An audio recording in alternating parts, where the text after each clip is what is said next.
Hello student, मैं विष्णु दिवाकर। आज की वीडियो में हम बात करने वाले हैं बीए प्रोग्राम के जो स्टूडेंट्स हैं, बीए ऑनर्स के जो स्टूडेंट्स हैं, सभी के लिए जो आपका एक सब्जेक्ट है ईवीएस। इसका एग्जाम आपका जो है 5 तारीख को होना है।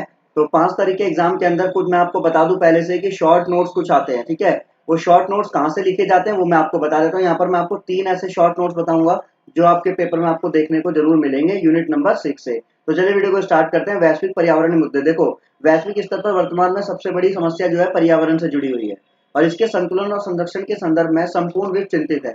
यानी कि आज अगर हम बात करें अंतर्राष्ट्रीय स्तर पर देखा जाए तो सबसे बड़ी समस्या जो है पर्यावरण की है।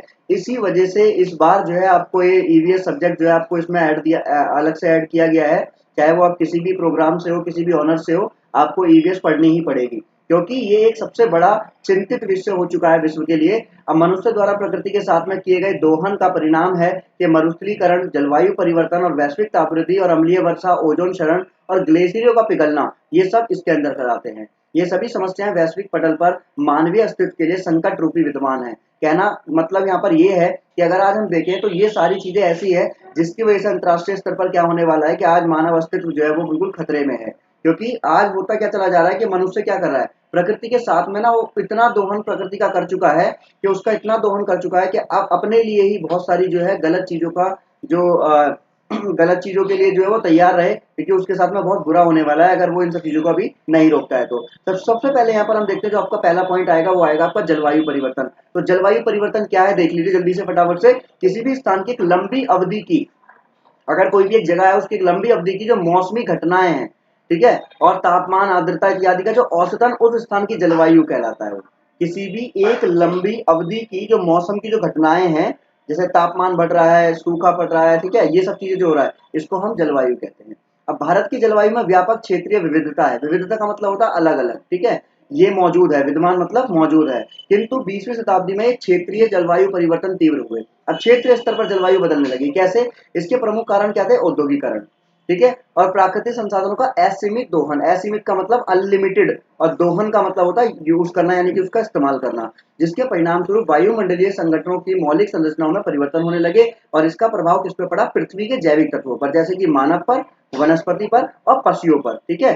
तो जलवायु परिवर्तन जो है कई वर्षों से होने वाले व्यापक मौसमी परिवर्तनों द्वारा नापा जाता है। इसके प्रमुख संकेतक क्या है? वायुमंडल के अंदर कार्बन डाइऑक्साइड, कार्बन डाइऑक्साइड की मात्रा जो है बढ़ती चली जा रही है और इसकी वजह से समुद्र जल स्तर में वृद्धि हो रही है और स्थलीय वर्ष का निम्नीकरण और बर्फ का निम्नीकरण, समुद्र की बर्फ का ह्रास व वैश्विक सतही तापमान का अधिक होना। तो वैश्विक सतही जो है यानी कि जो एक सतह होती है, परत होती है, उसका तापमान अधिक हो गया है और जलवायु परिवर्तन द्वारा मानव जाति के स्वयं के लिए अस्तित्व को संकट में ही बना लिया है। आज हम लोग प्रकृति का जिस तरीके से इस्तेमाल कर रहे थे अच्छी पूर्वक, परंतु आज हम उस प्रकृति का इतना इस्तेमाल कर चुके हैं जिससे कि हमारे लिए ही वो बहुत ज्यादा खतरनाक हो चुका है और इससे निपटने के लिए व्यापक जागरूकता और मानवीय योगदान की भी आवश्यकता बताई गई है। तो एक आपका क्वेश्चन यहाँ पर एक शॉर्ट नोट में जलवायु परिवर्तन पूछ लिया जाता है।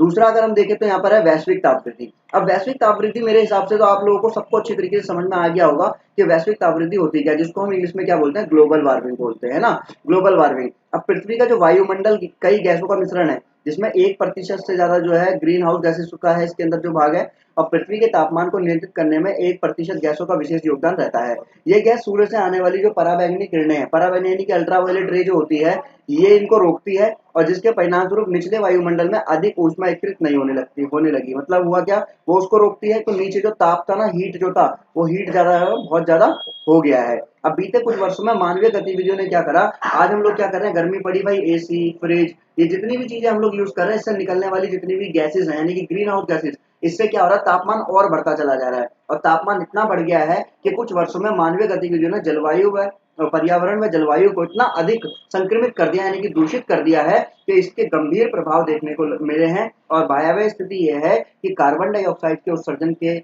कारण ही निरंतर वृद्धि होती चली जा रही है कार्बन डाइऑक्साइड की, और इस सबसे निपटने के लिए अनेक वैश्विक सम्मेलन भी किए गए हैं, संधियां की गई हैं, पर इसमें भी विवादास्पद स्थिति बनी रही है और ये अंतर्राष्ट्रीय समझौते इतने प्रभावी नहीं हुए इसकी इतनी व्यापक वैश्विक समस्याओं से निपटा जा सके। ठीक है, तो दूसरा आपका जो शॉर्ट में नोट आ सकता है वो आता है वैश्विक तापवृद्धि। उसके बाद में हमारा अगर हम तीसरा नोट की बात करें तो तीसरा आता है आपका ओजोन परत।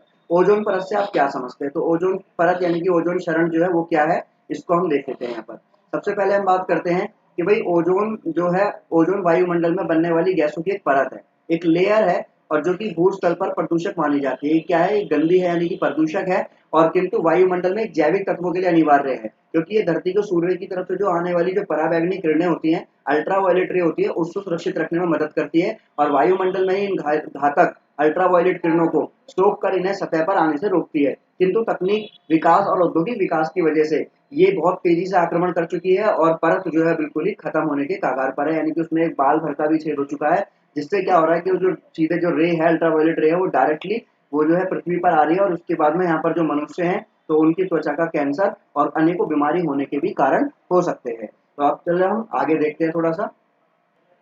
मानव निर्मित अनेक विनाशकारी गैसों के व्यापक प्रयोग द्वारा ही अंटार्कटिका के ऊपर जो ओजोन परत है उसमें छेद हो गया है। अब इसके कारण ही क्लोरोफ्लोरोकार्बन जैसे रासायनिक उत्तरदायी हैं, जो हमारे निकट रेफ्रिजरेटर हो गए, एयर कंडीशनर हो गए, इनसे यूज होते, इससे मतलब निकलने वाली गैसेज है वो है। अब अंटार्कटिका के अतिरिक्त यह शरण अन्य स्थानों जैसे ऑस्ट्रेलिया पर भी दिख रहा है, यानी कि ऑस्ट्रेलिया पे भी इसका जो है असर दिखने लगा है और ये समस्या वन संपदा के लिए बहुत ज्यादा और मानवीय अस्तित्व के लिए घातक है, यानी कि खतरनाक है बहुत ज्यादा। ये मानव स्वास्थ्य को, खाद्य श्रृंखलाओं को, वन्य जीव को, वनस्पतियों को, सबको प्रभावित कर रही है।